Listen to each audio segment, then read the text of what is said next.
noite, gente. Boa noite. Hoje, quero até pedir a paciência de vocês, se eu não conseguir trazer o que eu preparei para vocês, que hoje foi um dos dias que, eu não sei de onde, mas eu levantei passando muito mal. E até 1 hora atrás eu achava que eu não ia ter condições de fazer a palestra, mas aí eu dei uma melhorada e falei, não, eu vou.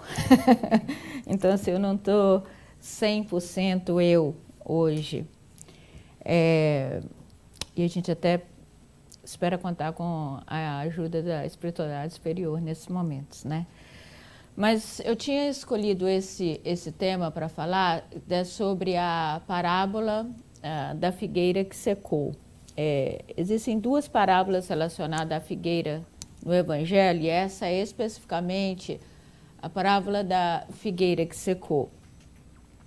Bom, as parábolas são histórias ou contadas por Jesus e até mesmo, às vezes, contadas pelos discípulos.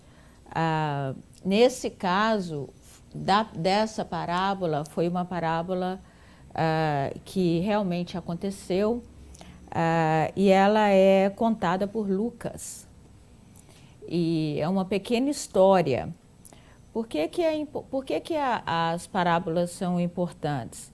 Porque as parábolas quando são histórias que não são contadas com fim direto, né? O gato entrou na casa, a casa, entende? Ela tem um momento de reflexão. Então, as parábolas, ela tem uma reflexão por detrás de uma história.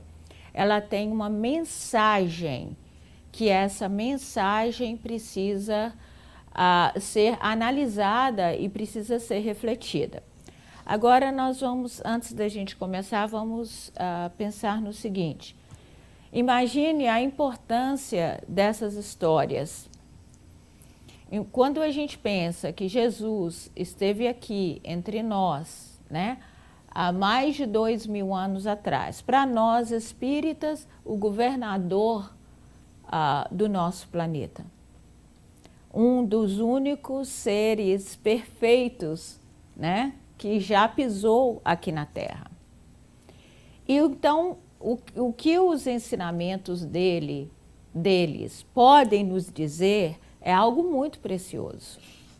Vocês não concordam? Tá?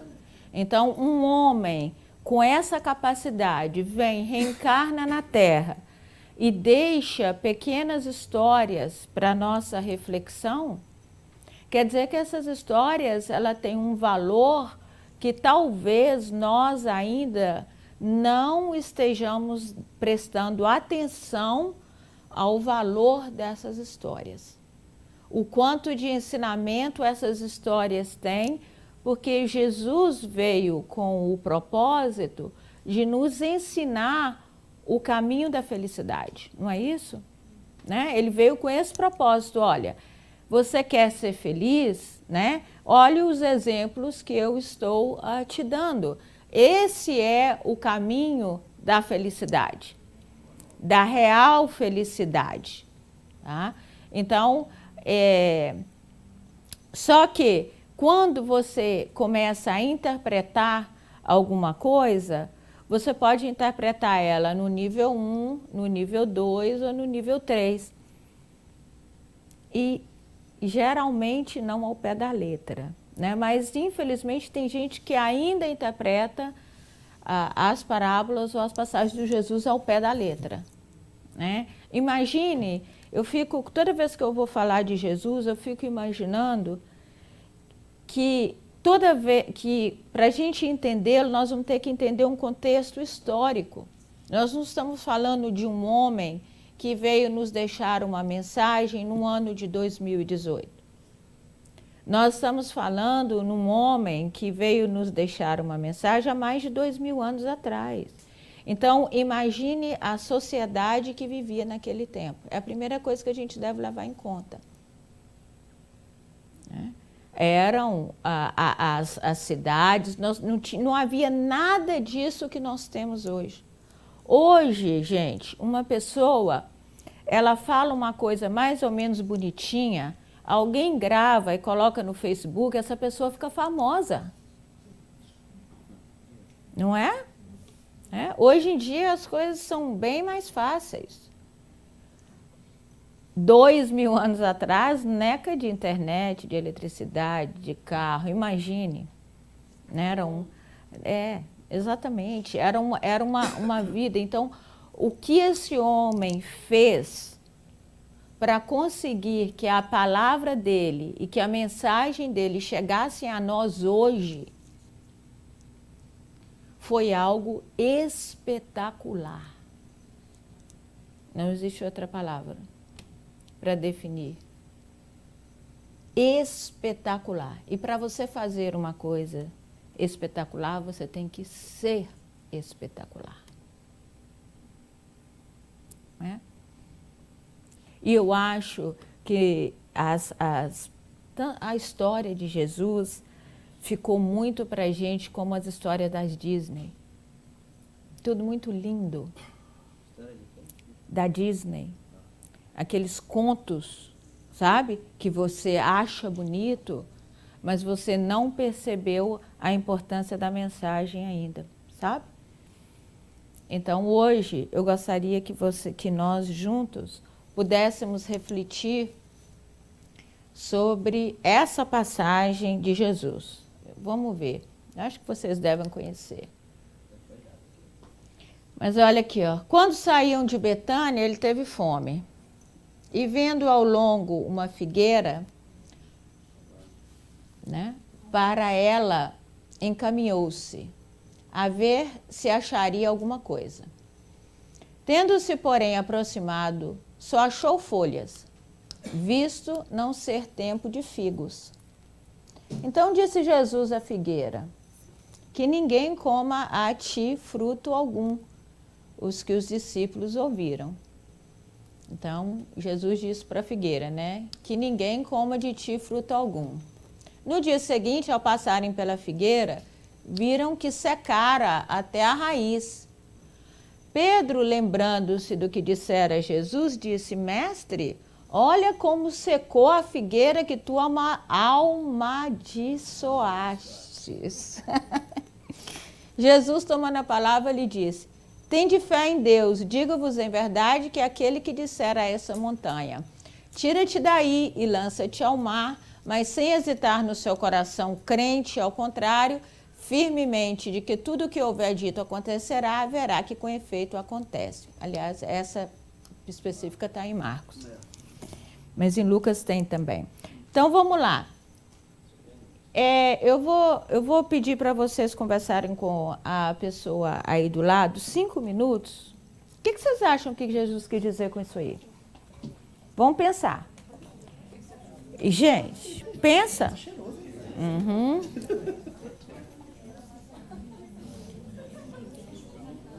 Capacidade de refletir. Vamos lá. O que Jesus disse? Qual é a mensagem dessa parábola?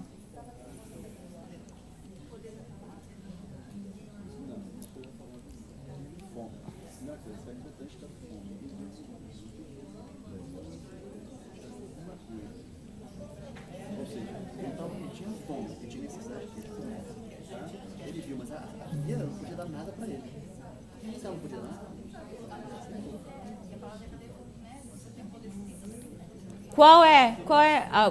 Concentra na mensagem. Qual é a mensagem que Jesus quis dizer para nós aqui? Não concentra na história. Qual é a mensagem? Parábola não é isso? Uma mensagem que Jesus... Qual é o ensinamento que ele quis nos dizer aqui?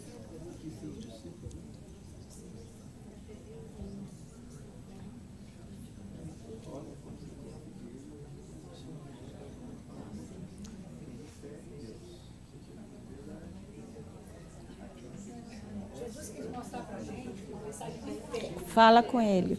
Uhum.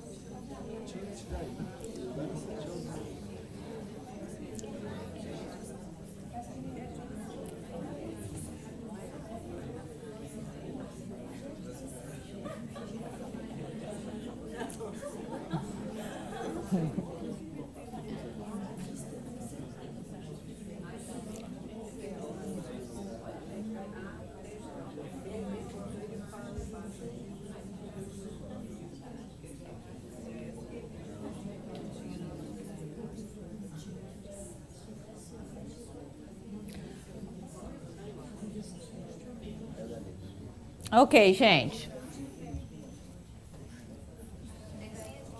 Alguém já tinha refletido sobre essa história antes? Hã? Não, né? Isso aí, o primeiro passo que a gente vai dizer é o quanto nós conhecemos de Jesus.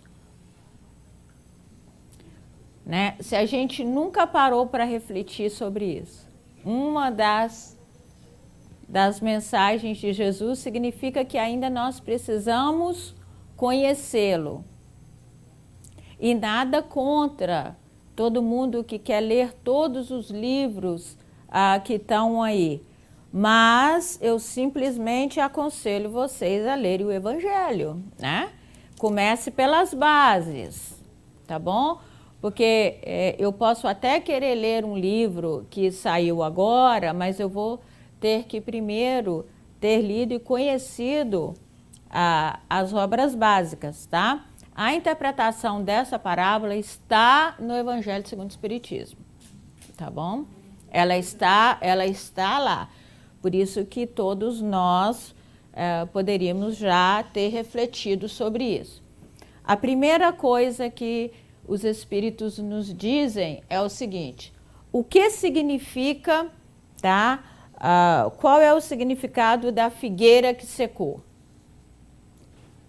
Não serve mais. O que você pode me dizer a respeito disso? O que significa a figueira que secou?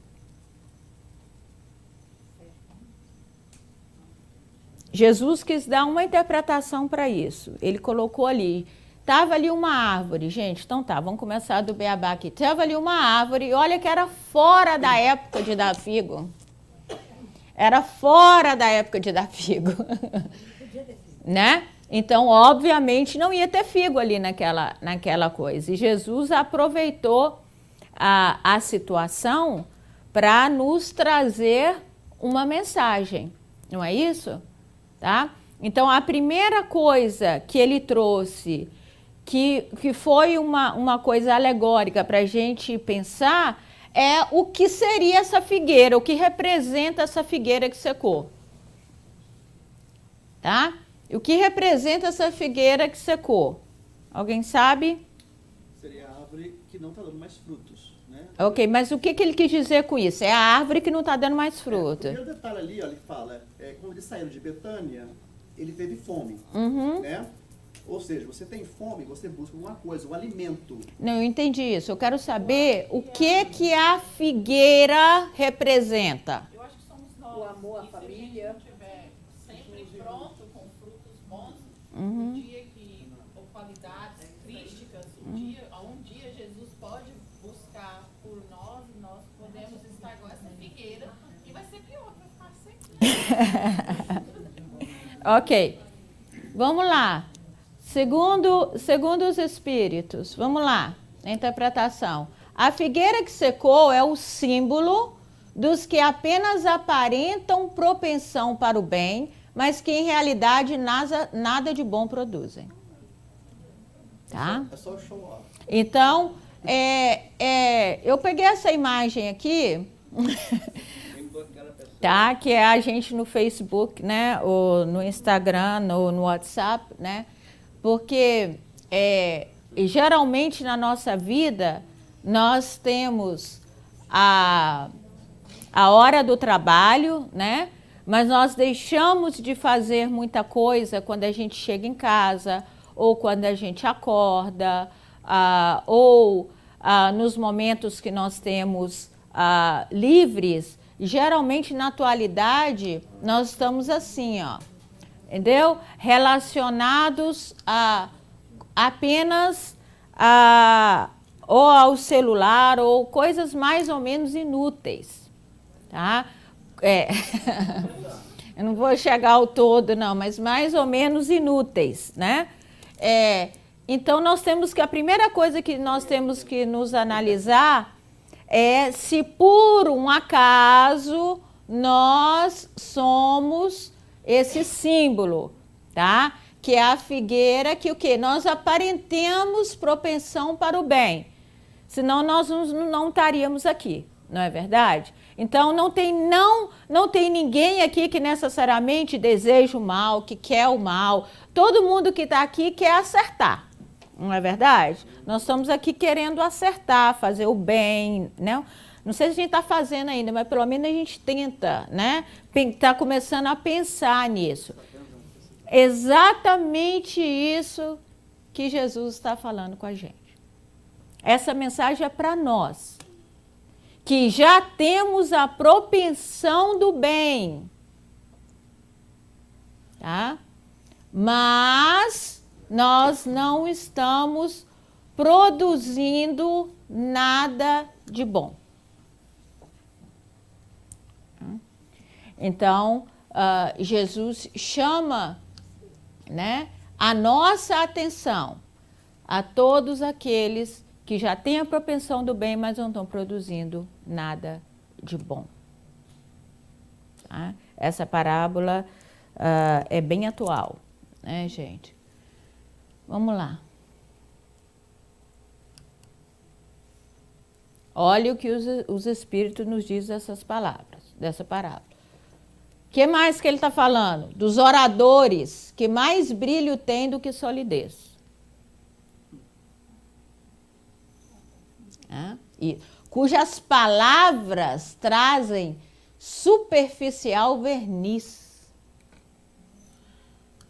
de sorte que agradam aos ouvidos, sem que, entretanto, revelem, quando prescrutada, algo de substancial para os corações. Então, Jesus está falando para nós também, oradores, para quem vem aqui falar na frente, mas acaba tendo um verniz superficial. O que significa um verniz superficial? Significa quando você fala, mas não pratica aquilo que você está falando. Ou seja, você é hipócrita. Hipócrita. Uhum. Bem por aí, mas é bem por aí. As pessoas vêm, a gente fala e não faz aquilo. Agora, aí você tem que dizer assim, Ionara, mas todo mundo para vir aqui tem que ser perfeito? Não, longe disso. O verdadeiro espírita não é aquele que é perfeito, é aquele que luta contra as más tendências. Então, quando você está lutando, aí existe uma zona de conforto muito grande para a gente entender o que significa lutar pelas más tendências. Porque aí você pode dizer assim, eu estou lutando, como? Quais são as ferramentas que você está lutando para se tornar uma pessoa melhor? Porque senão você vai estar se escondendo e dando desculpas, dizendo que você está fazendo o seu melhor para se tornar uma pessoa melhor, mas não necessariamente. Então tem que haver honestidade com a gente mesmo, com cada um de nós. Nós estamos realmente procurando essa transformação e como? O que é exatamente que nós estamos fazendo? Porque só querer é uma coisa, né? Realmente estar trabalhando nisso é outra. O que vocês acham? Que vocês estão realmente trabalhando e vocês já conseguem identificar as ferramentas que estão sendo usadas por vocês no dia a dia e o quanto vocês estão conseguindo crescer. Isso aí são reflexões que a gente precisa fazer. Ok? Então, super atual isso aqui, né, gente? Extremamente atual, tá? cara desse, sim, Aham. que quer ser presidente do Brasil. Pois é, vamos lá, não vamos entrar nesse aspecto, não. Ó, simboliza também todos aqueles que, tendo meios de ser útil, não o são. Ah? Então, aqui nós estamos vendo na gravura, né, algumas pessoas trabalhando e a outras assistindo. É o gerente. É. Algumas trabalhando e a outras assistindo, né? E é hã? Tá, né? Tá só observando, né? É. E o que é, gente, tá? O que é que isso aqui, onde é que a gente se encontra, né? Será que nós estamos tendo meios de ser úteis? Será que nós estamos realmente ser útil? Ou será que nós... ou seja, quem é útil também tem o meio de ser útil, mas tem aqueles que têm o meio de ser útil. Alguém pode me dizer uma característica de uma pessoa que tem o meio de ser útil? Por exemplo, a saúde, não é uma?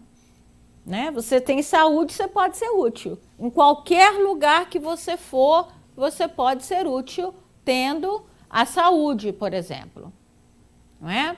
O problema é, você está sendo útil?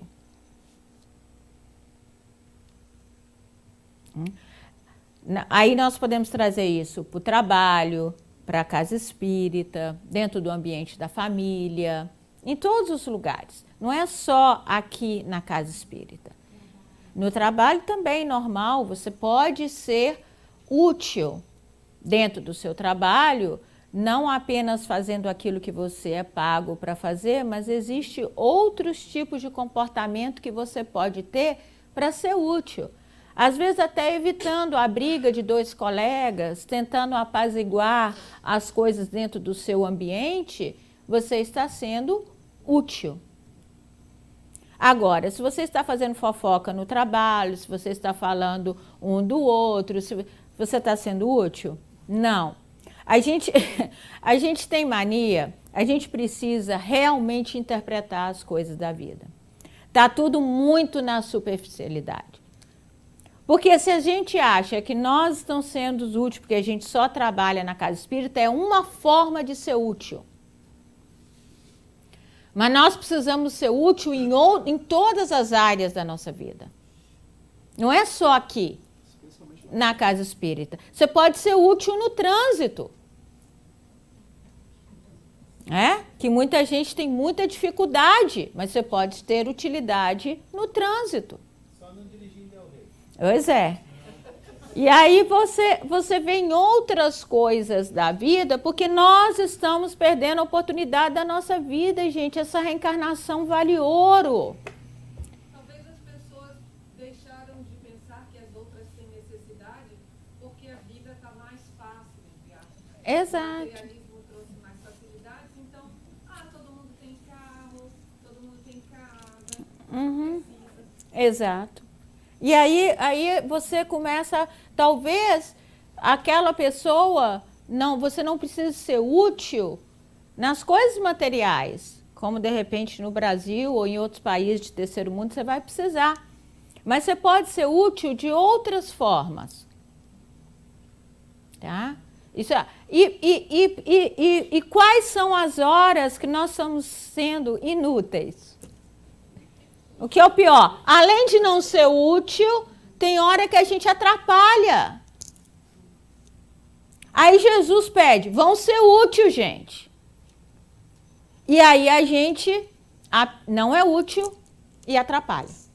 Atrapalha na família, atrapalha no ambiente do trabalho, atrapalha dentro da casa espírita, fazendo comentários que não deveria estar fazendo. Isso é ser útil?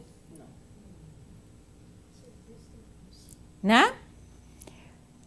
Aí nós precisamos começar a pensar nisso Porque aí está a verdadeira mensagem do Cristo e aí está a verdadeira razão por que nós estamos aqui.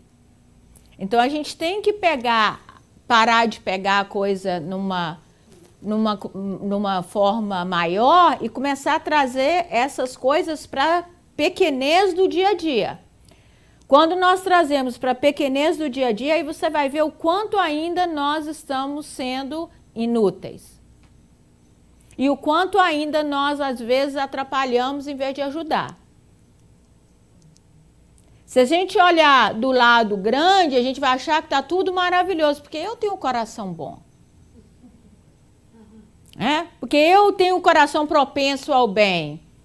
Isso todos nós temos, mas isso não é o suficiente. Não é.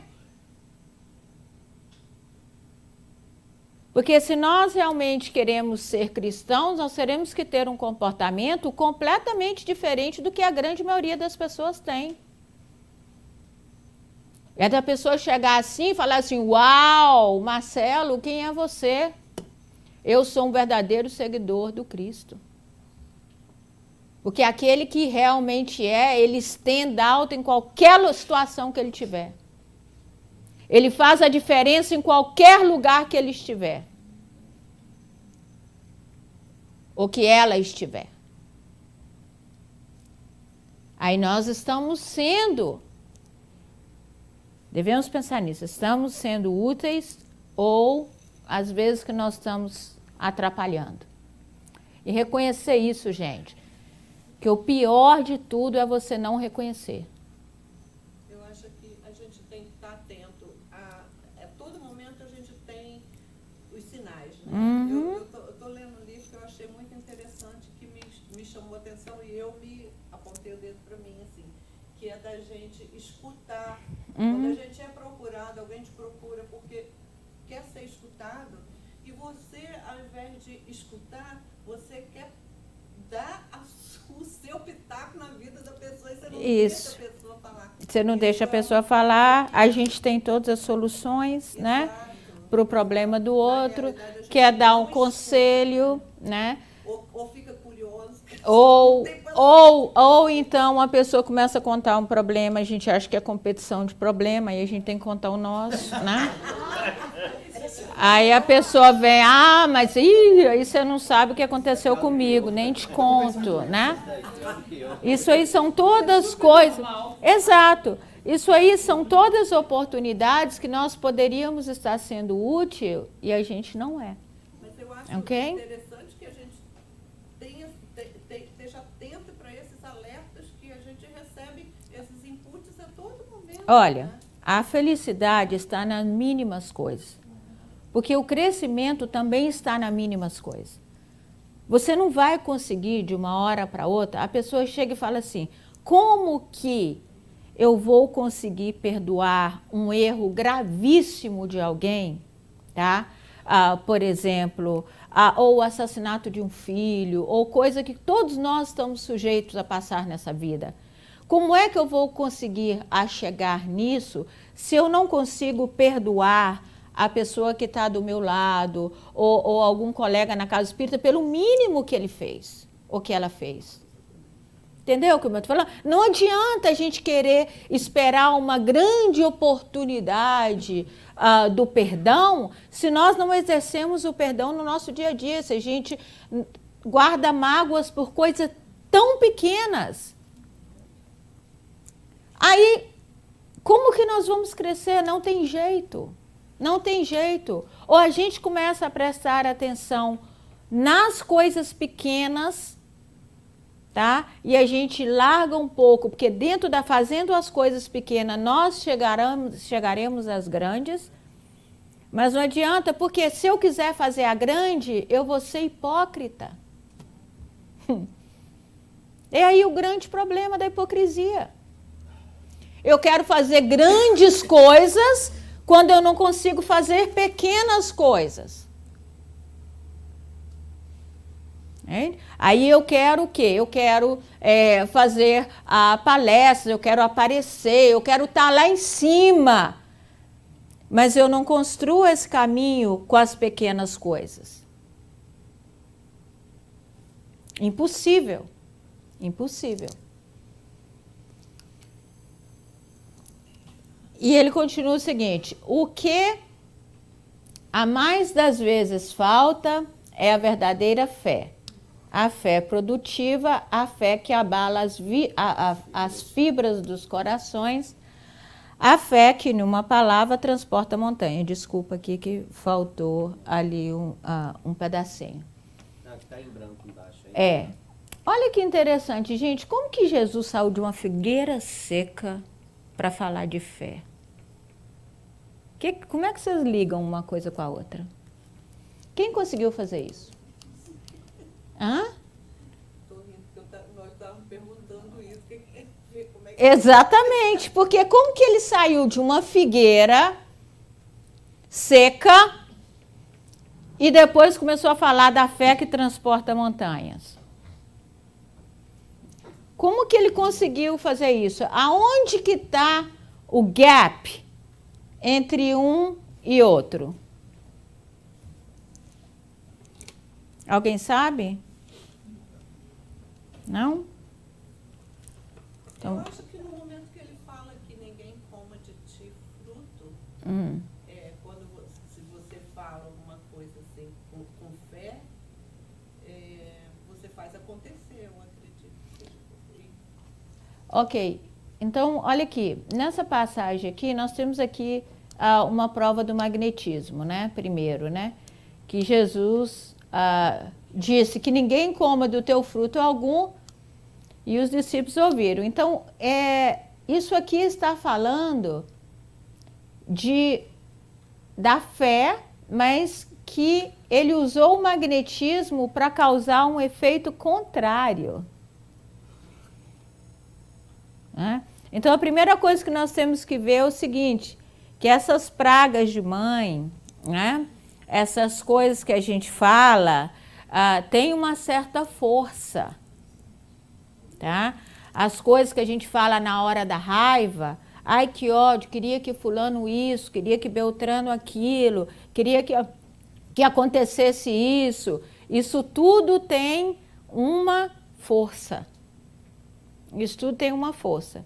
Agora, o que é mais interessante nesse gap é mais ou menos o que a Margot falou aqui. Desse aqui, para ele falar de fé, é uma interpretação maravilhosa que está dentro da doutrina espírita da fé.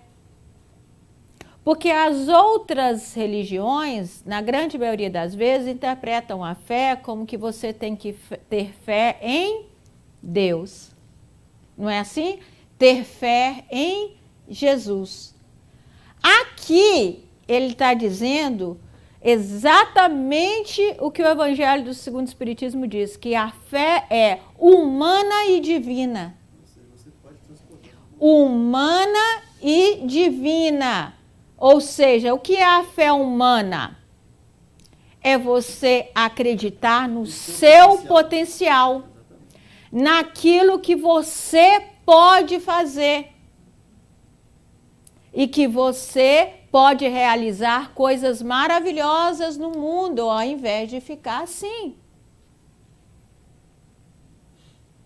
Tá? Ao invés de figueira seca, porque o que falta à figueira é a fé. Aí nós estamos aqui, ó. O que falta é a verdadeira fé, a fé produtiva, a fé que abala as fibras do coração. O que seria essa fé, gente? Pensa nisso. A fé que abala as fibras do coração. É uma fé muito grande, não é? É uma fé muito bonita. É uma fé muito importante.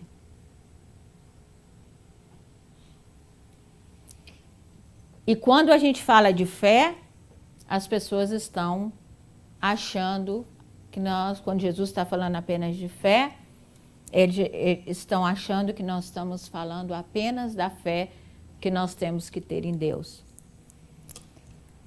Eu acho engraçado, porque como nós vamos ter fé em Deus se nós não temos fé em nós?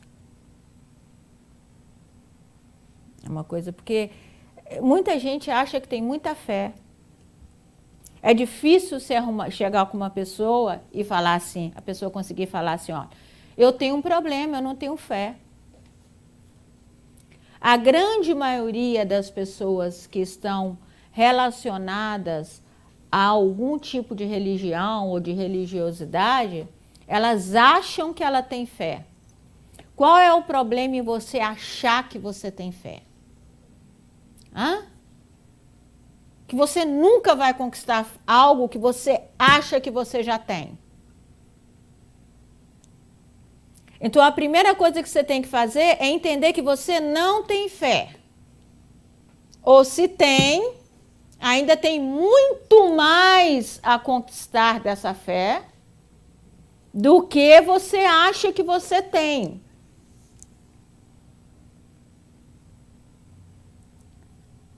Porque a fé, ela tem os dois aspectos. A pessoa que realmente tem fé, ela tem fé em si mesma. E a pessoa que tem fé em si mesma, ela tem fé em Deus. Olha que interessante isso. Então nós temos que sair da fé religiosa que está lá fora. Não é essa fé que Jesus está nos dizendo. Para trazer para a fé humana e a fé divina. Ela tem dois aspectos. Então, se eu não acredito em mim, se eu não tenho confiança em mim, se eu sou uma pessoa extremamente insegura, se eu não acredito naquilo que eu falo, eu não tenho fé. E não tem problema nenhum em não ter fé. Desde que a gente comece a trabalhar para conquistá-la.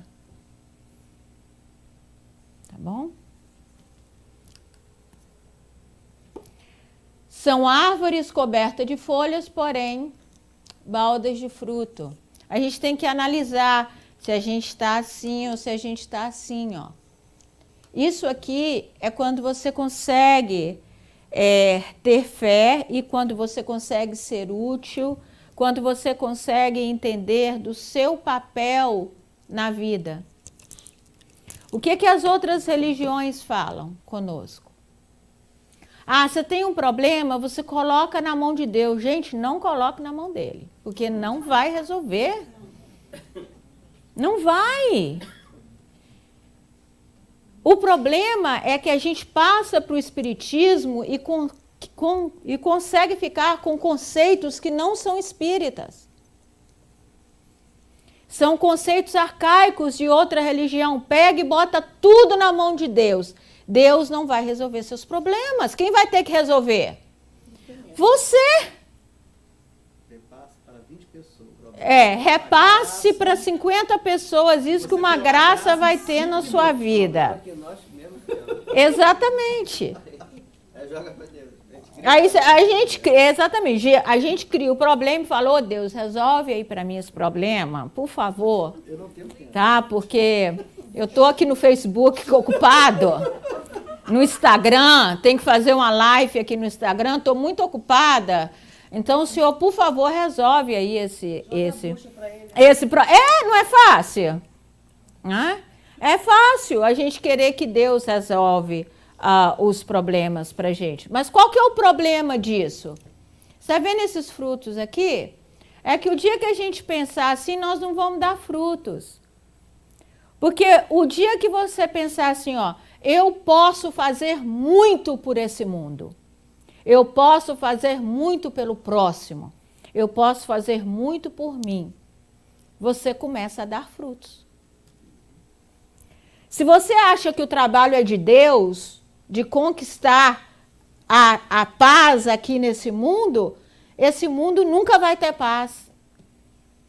Porque o trabalho não é de Deus, o trabalho é nosso. Ele criou um sistema. Nele nós podemos ter fé. Fé nesse sistema. Fé que somos seres imortais. Fé de que nós não estamos jogados pelas cobras. Que existe alguém olhando por nós. Isso tudo é importante de ter.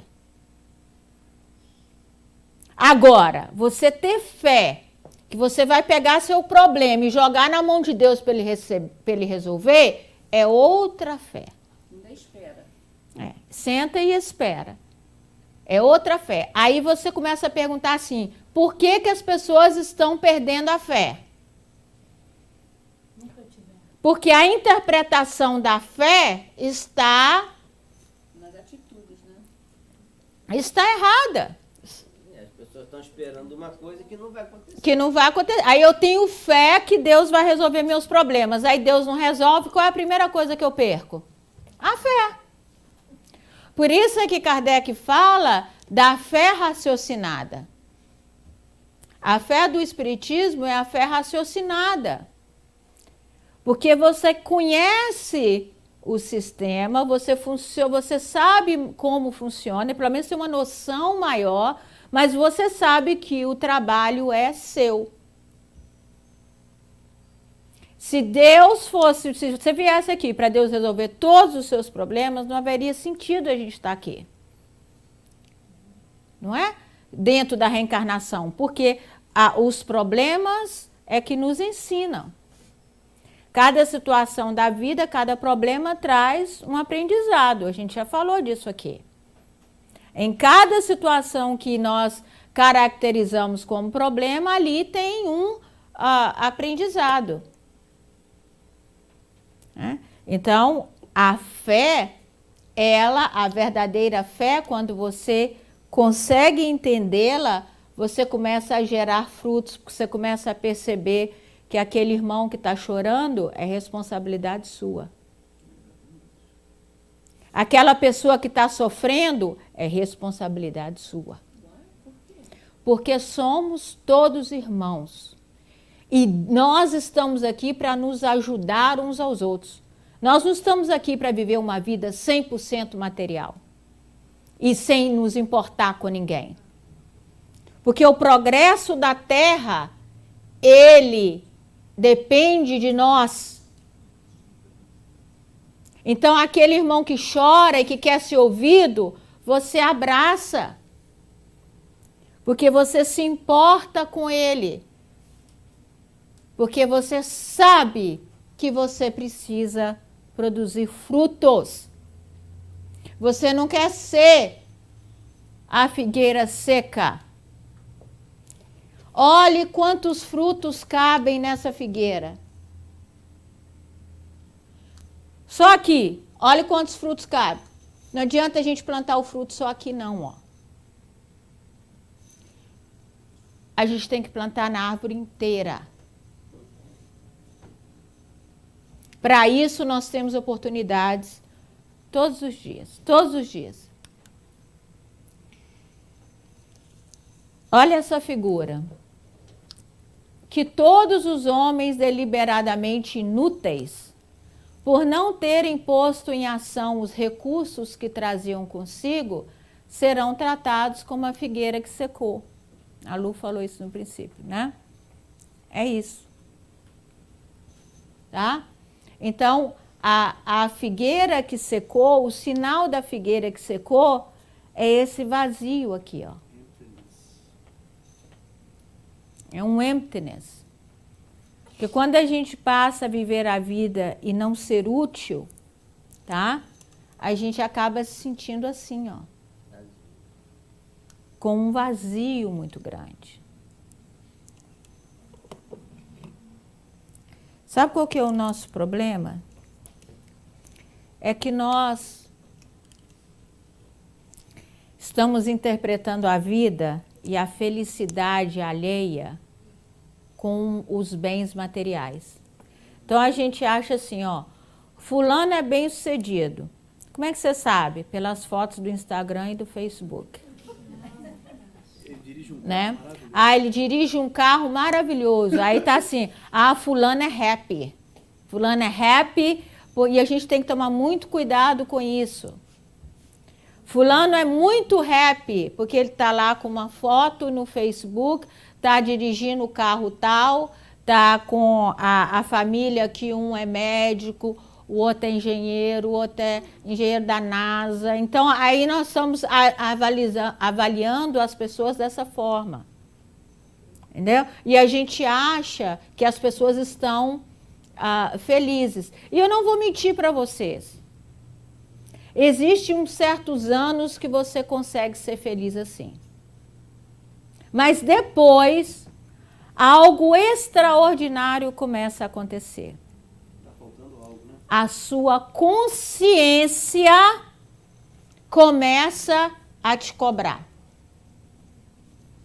Aí a consciência cobra, aí a gente tem que tomar muito cuidado com esse momento, porque a consciência cobra e a gente quer beber, para esquecer. Aí a consciência cobra, a gente quer fumar um baseado para esquecer, para relaxar, né? Então a gente tem que tomar muito cuidado com isso, porque isso faz parte do mecanismo da vida. A vida vai te chamar para ser útil em todos os momentos, em todos os locais que você tiver. É o convite, porque isso é conhecer a lei de Deus. Porque a lei de Deus está baseado no progresso e na ajuda e no fato de que todos nós somos conectados. É lindo a gente achar que todos nós somos irmãos. Aí a gente fala, irmãos, né? Todos nós somos irmãos. Mas isso não faz parte da nossa realidade, a gente não vive isso. Né? Porque senão a gente fala muito mal dos irmãozinhos. Né? E estamos criticando demais os irmãozinhos. Então, na verdade, parece que nós estamos vivendo numa sociedade que todo mundo é primo, terceiro ou quarto. Para lá. Né? Mas só que nós não somos. Nós, querendo ou não, nós somos irmãos. Querendo ou não. Aquela pessoinha é aquela mesmo. Sabe aquela? É sua irmã. É seu irmão. E não tem jeito de você fugir disso, infelizmente. A vida é assim. A vida é assim. Isso é você ter fé no sistema, conhecer o sistema e querer transformar a sua vida. Começa com uma compreensão de vida diferente. Aí nós temos que ver o quanto nós estamos vivendo esse evangelho que a gente diz que prega, gente, que a gente diz que conhece. Tá? E olha aqui, esse vazio aqui, ele começa a dar um pouquinho mais tarde na vida. Eu vou avisando, quem é novinho, né? Porque até uma certa época da vida você consegue distrações. Primeiro você começa a distrair com as bebidas, depois você começa a distrair às vezes com as drogas, às vezes com a família, e depois você começa a distrair com os filhos pequenos. É uma distração. Porque ali você vive uma ocupação danada e você se sente útil com os filhos, aí depois os filhos saem de casa. Aí você começa a pensar em outras coisas na vida. Porque aqui, aí começa a doer a coisa. Aqui começa a doer. Porque você começa a sentir necessidade de ser útil.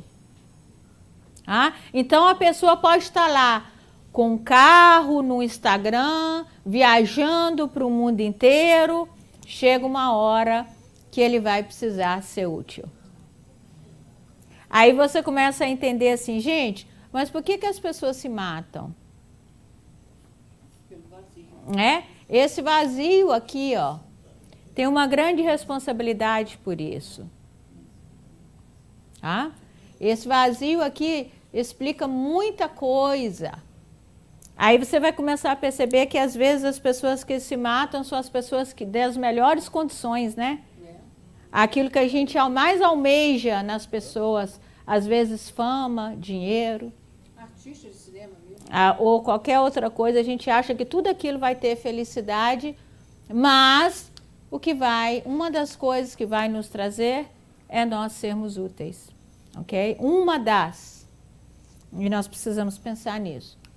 Aí ele vai aproveitar para falar para os médiuns, tá? Ele vai falar para os médiuns. Ele diz assim, que os médiuns atuais, não sei por que isso cortou ali,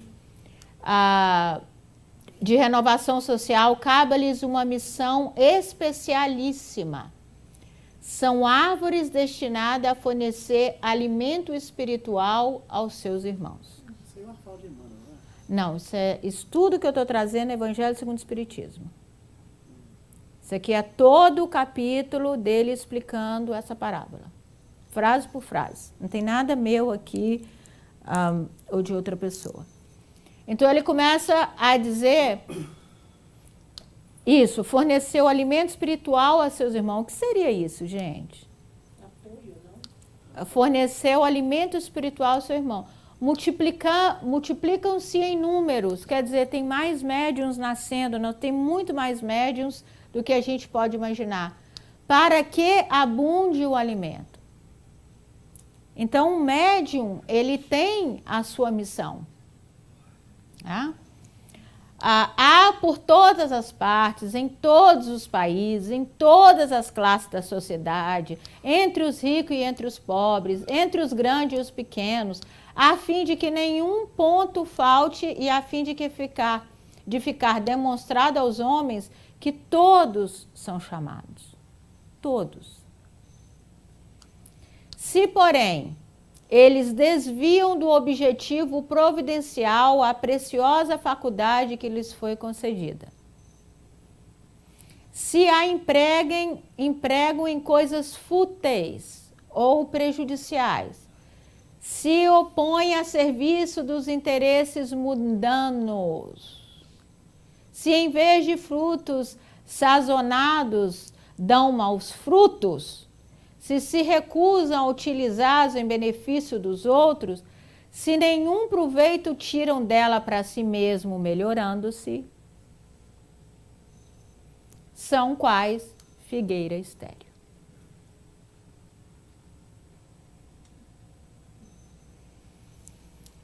Deus lhe retirará um dom que se tornou inútil neles, a semente que não sabem fazer o que frutifica e consentirá o que se tornar presas dos maus espíritos. Isso aqui a gente vê o tempo todo. Os médiuns que às vezes se tornam presas dos espíritos maus. Porque não adianta você sentar numa mesa mediúnica, por exemplo, para trabalhar a mediunidade, se você não tira proveito daquelas lições para você mesmo, para transformar a sua vida. Não adianta de nada.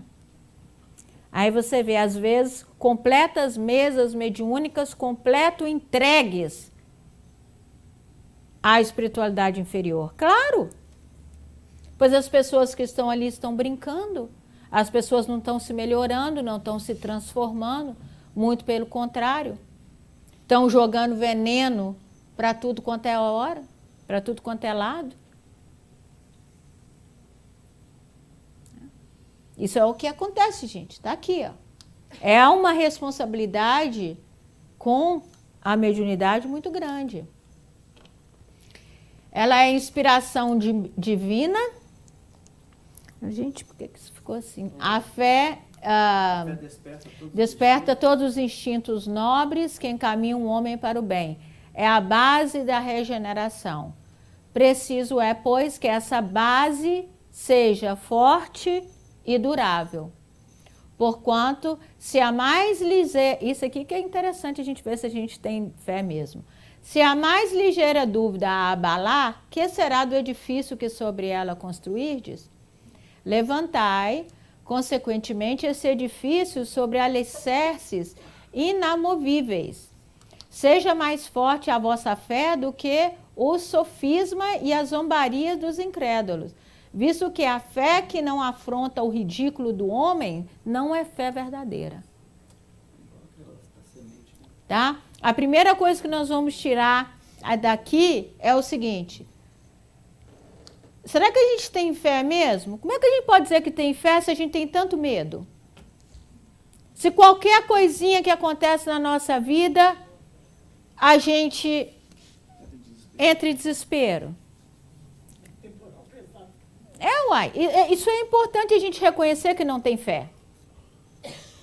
Isso é muito importante. Porque aí a gente vai conquistá-la. Enquanto não conquistar, porque olha, fé com insegurança é uma bad combination, não é? Não existe fé em uma pessoa insegura. Não existe fé em uma pessoa ansiosa. Não existe fé em uma pessoa com medo. Mas isso faz parte da nossa vida, não faz? Ansiedade, medo, insegurança ainda faz parte da nossa vida. Por quê? Porque ainda não temos a fé que deveríamos ter. Não tem nada errado nisso. Não tem nada errado nisso.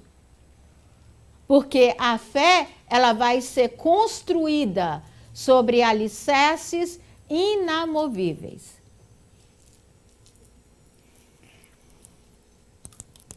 Martin Luther King diz que existe dois tipos de fé, né? Uma fé é aquela se, né? Aquela fé você disse, se der tudo certo na minha vida, eu tenho fé. Se Deus mandar aquele emprego para mim que eu pedi, eu tenho fé. Se acontecer as coisas de positivo na minha vida, eu tenho fé. Mas é uma fé? É um estilo de interpretação de fé. Que tem muita gente que vive para essa fé. É uma espécie de barganha com Deus. Se acontecer isso, aí eu tenho fé. Agora tem um outro tipo de fé, que é a fé mesmo que. Essa é a verdadeira fé. Mesmo que nada der certo na minha vida, eu creio em Ti, Senhor, e eu creio na minha habilidade de resolver o problema. Mesmo que aconteçam coisas na minha vida fora do padrão de normalidade, que eu interpreto como um sofrimento muito grande, mesmo que isso aconteça, eu creio em Ti, Senhor, e creio na minha capacidade de resolver e passar por esse problema. Porque eu creio que eu sou um espírito imortal. Eu tenho essa fé.